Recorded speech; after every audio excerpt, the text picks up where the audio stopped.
Hi hello నమస్తే అండి. Welcome to my channel.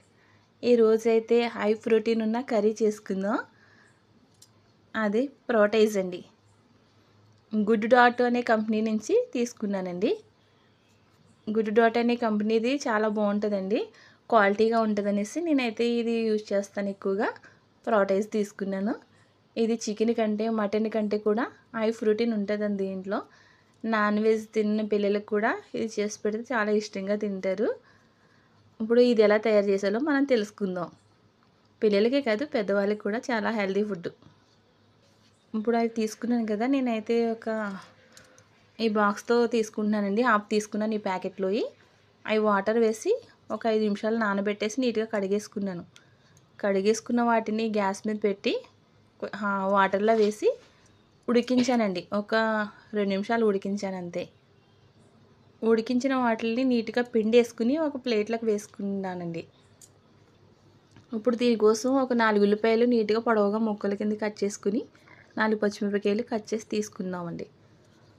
అయితే ఇప్పుడు గ్యాస్ ఆన్ చేసి గ్యాస్ మీద ఆయిల్ పెట్టి ఈ పచ్చిమిరపకాయలు వేసుకుని తర్వాత ఉల్లిపాయ ముక్కలు వేసుకుని ఫ్రై చేసుకోవాలండి.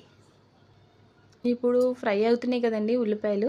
అవి ఫ్రై అవుతూ ఉంటే ఈ లోపు నేను కొంచెం అల్లం తీసుకుని వెల్లుల్లిపాయలు జీలకర్ర తీసుకుని రోల్లో దంచుకుందామండి. చాలా హెల్తీగా బాగుంటుంది కర్రీ. టేస్ట్ కూడా చాలా బాగుంటుందండి ఇలా రోట్లో దంచి అప్పటికప్పుడు అల్లం వెల్లుల్లి పేస్ట్ వేస్తే. కానీ మనకి బిజీ లైఫ్లో కుదరక మిక్సీ పెట్టేసుకుని ఫ్రిడ్జ్లో పెట్టుకోవడం అలా అవుతుంది. కానీ ఎప్పుడు కర్రీ చేసినా మనం ఇలా చేసుకుని వేస్తే కర్రీలో చాలా టేస్టీగా ఉంటుందండి కర్రీ.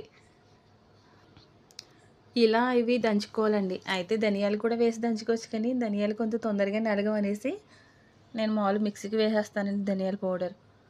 ఎక్కువగా అయితే రోట్లో దంచడానికి ట్రై చేస్తాను టైం ఉంటే. టైం కొంచెం సెట్ అవ్వడం బట్టి చూస్తానండి. టైం ఉంటే మాత్రం రోట్లో దంచడానికే ట్రై చేస్తూ ఉంటాను.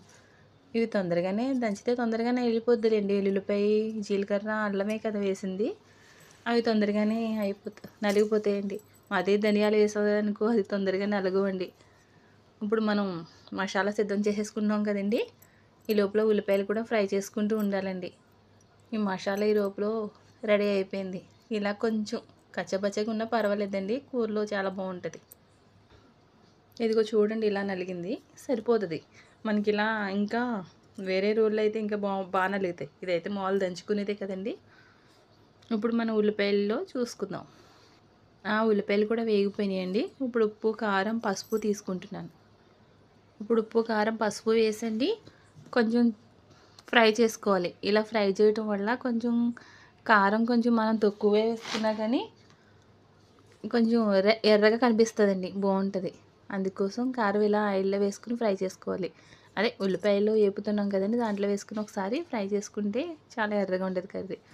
ఇప్పుడు మనం ఇందాక ఉడికించి పిండేసి పెట్టుకున్నాం కదండి, ఆ ప్రోటైజ్ని దీంట్లోకి వేసేద్దామండి. ఈ ఉల్లిపాయలు వేగిపోయినాయి కదండి, దీంట్లోకి వేసేసి నీట్గా కలిపేసుకుందాం. కలిపేసుకుని ఒక 5 నిమిషాలు 10 నిమిషాలు మగ్గనిద్దాం. ఇవి వాటర్లోంచి పిండుకున్నాం కదండి, ఇంకా కొంచెం వాటర్ అనేది ఉంటాయి దీంట్లో. అందుకని కొంచెం ఫ్రై చేసుకుంటున్నాం అనుకోండి, ఆ దాంట్లో ఉన్న వాటర్ కూడా మొత్తం ఆవిరి అయిపోయే వరకు ఫ్రై చేసుకోవాలండి. అప్పుడు కానీ మనం వాటర్ వేయకూడదండి.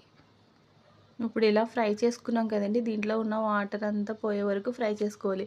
లేదంటే ఇది వాటర్లో ఉన్నాయి కదండి, ఇవి పిండుకున్నా కానీ కొంచెం వాటర్ ఉంటుంది కదా, మనం కూడా వాటర్ వేసాం అనుకోండి మొత్తం ఇంకా మనకి పప్పుచారు అయిపోద్ది. ఇంకెంత వాటర్, ఇంకా తొందరగా కర్రీ కాదండి, టేస్టీగా కూడా ఉండదు. ఇప్పుడు ఇది ఫ్రై అయిపోయింది కదా, దీంట్లో మనం ఇందాక దంచి పెట్టుకున్నాం కదండి మసాలా ఉంది కదా, అది కూడా వేసుకుని ఒకసారి కలిపేసుకుందాం. ఆ మసాలా కూడా ఫ్రై అయ్యేటట్టు కలిపేసుకుందాం. ఇప్పుడు మసాలా కూడా ఫ్రై అయిపోయింది కదండి, ఇప్పుడు దీంట్లోకి వాటర్ వేసుకుందాం. ఒక చిన్న గ్లాసు వాటర్ వేస్తున్నాను. ఆ వాటర్ అంతా ఎగిరిపోయే వరకు ఉడకబెట్టాలండి. మీకు చూసారా, నేను కొంచెం వాటర్ వేసాను అయినా కానీ ఎక్కువ వాటర్లా ఉండిపోయినాయి చూడండి. మూత పెట్టి నీట్గా ఆ వాటర్ అంతా ఆవిరి అయిపోయే వరకు ఉడికించాలండి. ఇంకా మనం వేసుకోవాలంటే కొంచెం గరం మసాలా కూడా వేసుకోవచ్చు. నేనైతే ఇంకా ఎండలు ఎక్కువగా ఉంటున్నాయనేసి కొంచెం ఈ ఒకటే వేసి వదిలేసాను. మనకు ఇప్పుడు కర్రీ రెడీ అయిపోతుంది. ఇప్పుడు రెడీ అయిపోయింది కదా కర్రీ అండి. వేరే బౌల్లో తీసుకుని కొంచెం కొత్తిమీర గార్నిష్ చేసుకుందాం. మన వీడియో సబ్స్క్రైబ్ చేయడానికి ఇక్కడ మన ఛానల్ పక్కన బ్లాక్ కలర్లో సబ్స్క్రైబ్ అని ఉంది కదండి, అది క్లిక్ చేయండి. అది క్లిక్ చేసిన వెంటనే మీకు బెల్ ఐకాన్ అనేది వస్తుంది, అది క్లిక్ చేయండి. తర్వాత ఆల్ అనే ఆప్షన్ క్లిక్ చేయండి. అప్పుడు మన నోటిఫికేషన్స్ అన్నీ మీకు వస్తాయి. అలాగే లైక్ చేయండి.